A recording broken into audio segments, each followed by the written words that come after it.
on the government order of the day.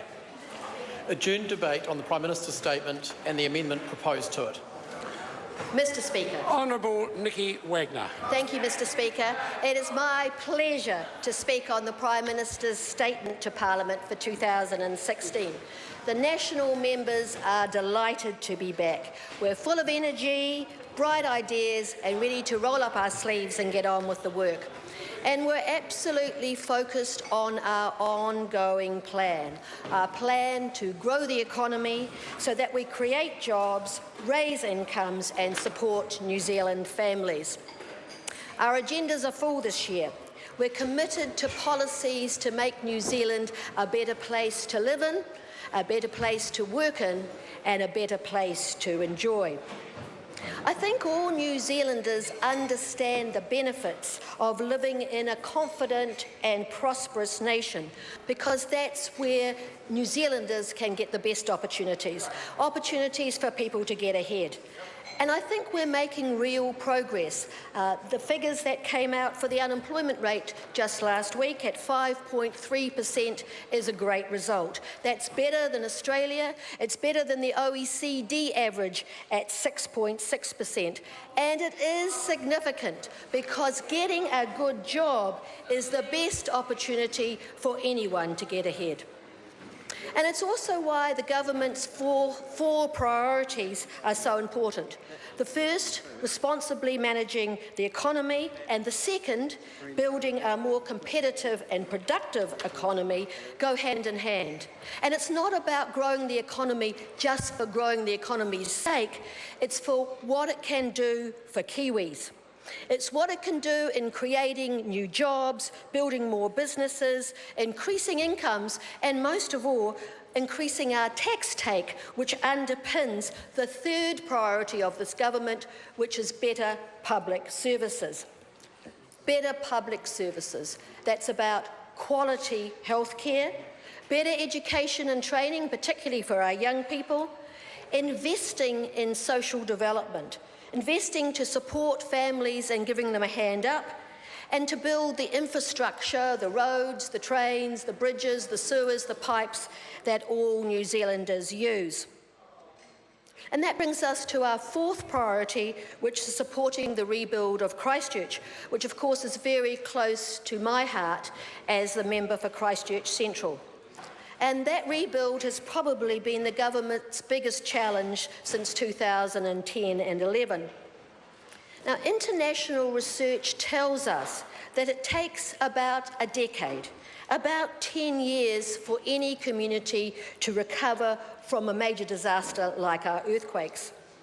And I think almost 5 years later, with an enormous amount of effort that's been put in locally and actually right across New Zealand, and with a $17 billion of commitment from this government, I think we've broken the back of it.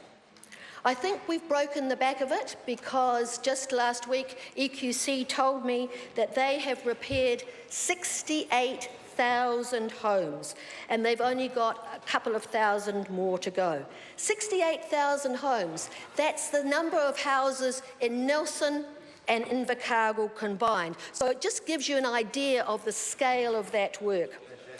85% of the infrastructure in the city has been repaired, and we're on the positive side now. Most of our demolition has been completed, and we're beginning to build. In fact, our building expansion is going gangbusters.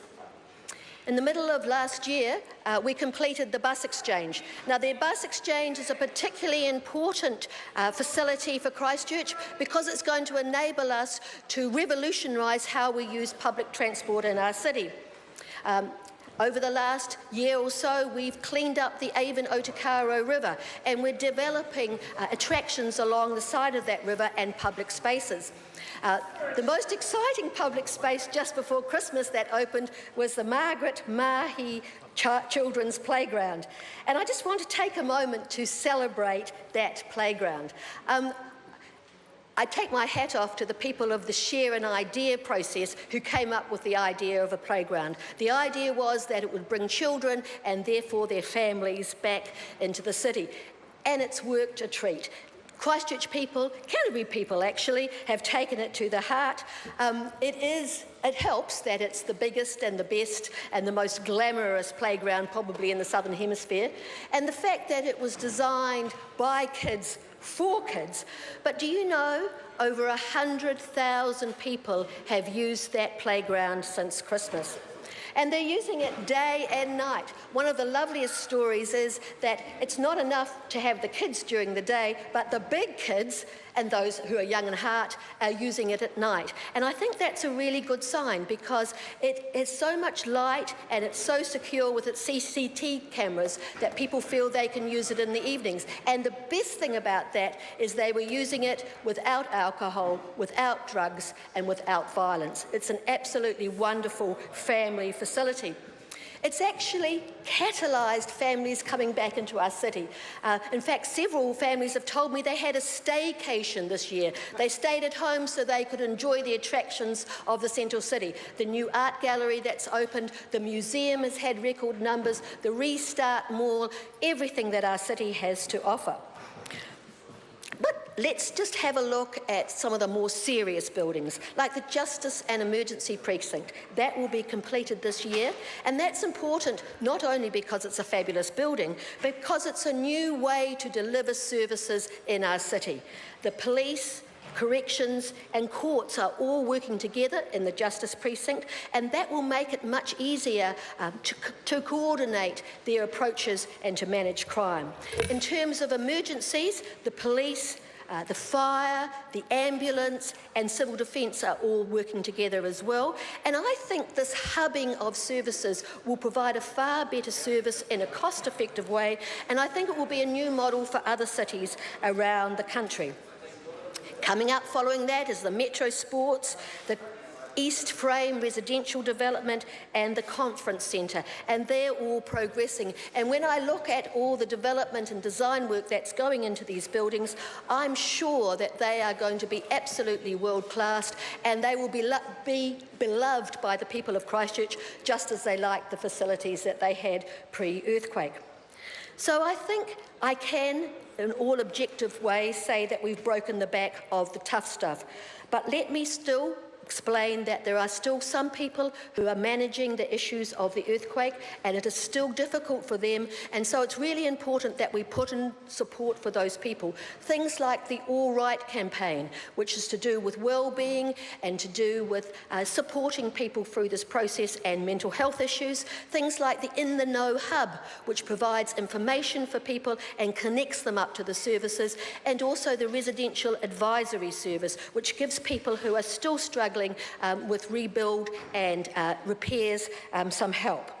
But I think it's also time that we look to the future, and I think the part of our future that's coming along is the Greater Christchurch Regeneration Bill that's sitting in the House at the moment, and it ushers a whole new wave of redevelopment and commitment to local involvement, local leadership, as Sarah is wound up.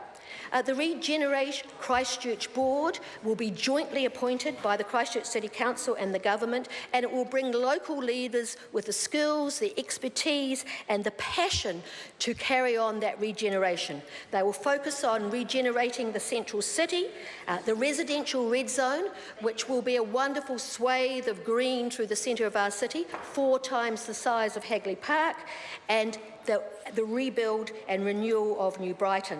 And it's a whole new phase for Christchurch. It looks to a vibrant future. It will drive new thinking, new ways of doing things, and really regenerate so that our city can grow and flourish.